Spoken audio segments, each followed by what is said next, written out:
So, Dr. Bell, what is your main message?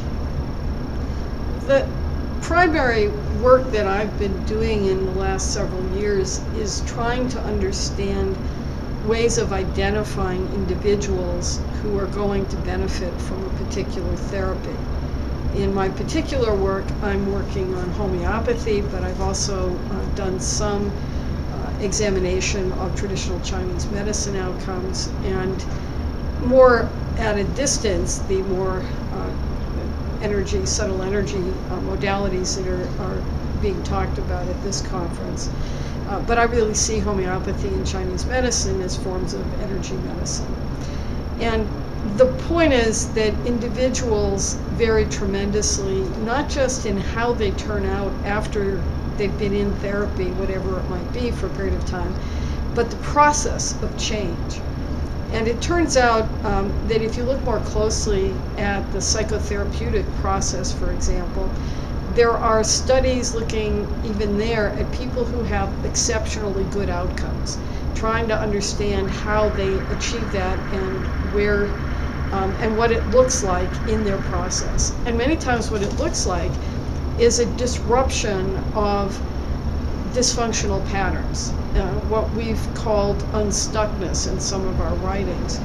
And so what happens when someone's beginning to make change is that you see a disruption of the more tightly focused dynamics that they usually show. And what you see is wider swings in their situation. Whatever the outcome measure, whether it's a subjective kind of thing or a physical measure that you're doing, that you will see this kind of up and down. And it may be that the actual value may not even change, but the variability of that particular outcome will change as the person is in transition. So I guess you'd say my work is on the transitional process of healing. And there's work in the field of nonlinear dynamical systems and complex systems thinking where they understand dysfunction as being an overly ordered dynamic process, where you basically do the same kind of rigid response no matter what comes up in life. And that as people heal, or if people are spontaneously in a healthier place, they tend to have a more flexible, adaptive style, which you can actually document. And the exciting thing to me is to go into the world of nonlinear dynamical systems methods, which are themselves in their infancy, and try and apply them to what we see happening in the process of healing. My hypothesis is that what you will see is this initial disruption or unstuckness and a transformation in the people that end up being considered healed in some manner into this more adaptive dynamical pattern, which you could actually document. And again, there are very early methods for doing that. Some of them are very intensely mathematical, some of them are graphical. And it's very exciting because, again, there are methods you can use in both ways, both mathematical and more graphical, to look at this process and begin to see how the change is going on. Literally doing something as simple as having a person interact with their particular family member with whom they may have a close relationship or a troubled relationship, and asking them to have an interaction at the beginning before treatment, and then during treatment, and then after treatment. And you begin to see that if the treatment is successful, whatever the therapy is, the person shifts in how they relate to the other person, for example. And we can take that in a larger context energetically, and how the person relates to the world, what they bring to the world, whether they move towards a sense of service and purpose. So you can take a look at it within the context of energy medicine, although generally speaking, that has not been looked at in that way before. But we have some scales that we can begin to measure and look at these things in an ongoing way. One of the other things that's very important relates to being able to measure things moment to moment. One of the scales that we've developed and validated is a simple visual analog scale on the sense of well-being. We call it the AOS, which is the Arizona Integrative Outcome Scale. The name is longer than the scale. It's one item, and it asks the person at this moment in time, tell us your net sense of well-being in spiritual, mental, emotional, and physical realms. So we're asking for one integrated assessment that the person makes of themselves.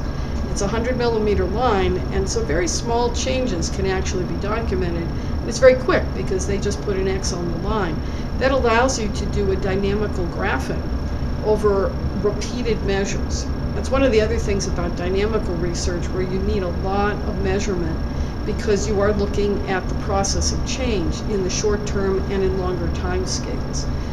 And this has been an approach that's been used more in dynamical systems analysis of mood, where people are doing ratings at least once a day, sometimes multiple times a day for many, many days. And you can actually document the rigidity of a person who has a mood disorder and the flexibility of someone who's healthier. I'm anticipating that if we were able to use something like the AOS on the subjective level, we'd be able to document that kind of shift in people undergoing subtle energy therapies, as an example. And it's very sensitive to change by the nature of the way the scale was designed.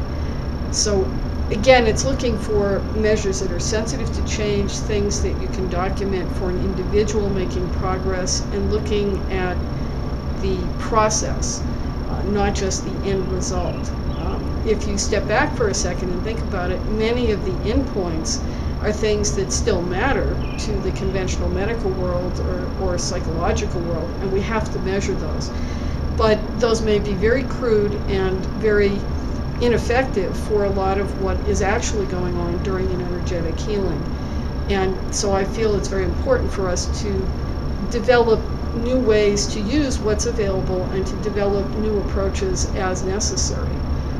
But even this morning, in hearing some of the talks, it appears that there are a number of people who have found very creative ways, both, again, analytically, qualitatively, and quantitatively, to begin to approach some of those questions. And I think it's a very exciting time in the research world. It feels like there's a quickening of the research work that's being done in this field. It's exciting on the research side and the work you're doing. Do you have any advice for people who would like to be more flexible and get unstuck from those habitual patterns that are impacting their health and well-being? I hear Qigong, I hear homeopathy, Chinese TCM, traditional Chinese medicine. What else might you recommend? Well, I think that, again, that's a very individual thing. People gravitate to and feel more comfortable with one modality or another, or multiple modalities that they assemble for themselves. So any kind of meditative practice, and that can take many forms. There are people that do yoga in a more mechanical way, and there are people that use it as a more meditative practice. And so I don't believe there's any one thing that is the right way to go. One of the things I am going to discuss today is that there is a personality trait which turns out to be inborn, called trait absorption. And it's not how you absorb nutrients, it's actually how you absorb the world and the environmental factors around you. People who tend to be more successful with meditation are higher in their scores on absorption. And many, many people who gravitate to energy therapies are extremely high in absorption. It's the capacity to really lose yourself in whatever your experience is. And again, lose your sense of awareness of yourself versus the environment versus your surroundings. And so someone who endorses that scale highly would say, I forget about everything when I'm watching a sunset, or I'm reading a book, or I'm watching a movie. The sense that you're in the experience fully. People can also have, on the more negative side, a more absorbed experience of whatever somatic symptoms they have. And so what you're trying to help them do there is to shift towards a more positive kind of focus.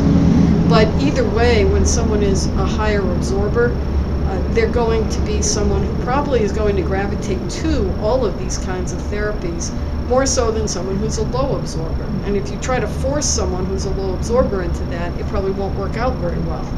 There was an older study looking at people with chronic headache, where the low absorbers actually did better with biofeedback, but the high absorbers did better with a more meditative guided imagery approach.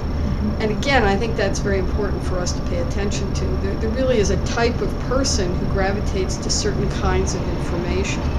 And so some of the biofeedback techniques, like the M-wave, for example, and many, many other approaches that are available that way, it's not that they're not appropriate for people who are high in absorption, but they may actually find it easier to get into their internal state without using external feedback, or using it as a starter to get them going and then move on into the inner experience, which is going to be probably more helpful to them. Mm-hmm. Is there anything else you'd like to share? Just that I think this is, it's a critical time in the field. I feel that we're at a very practical, pragmatic level. We are really in need of rigorous science that can stand up to the criticism and skepticism of people in the mainstream who are not very sympathetic to this work. It's a hard time to get funded in this work, but it's a very important time to be doing the work. And so I just encourage everyone to keep going however they manage to accomplish the goal. Thank you.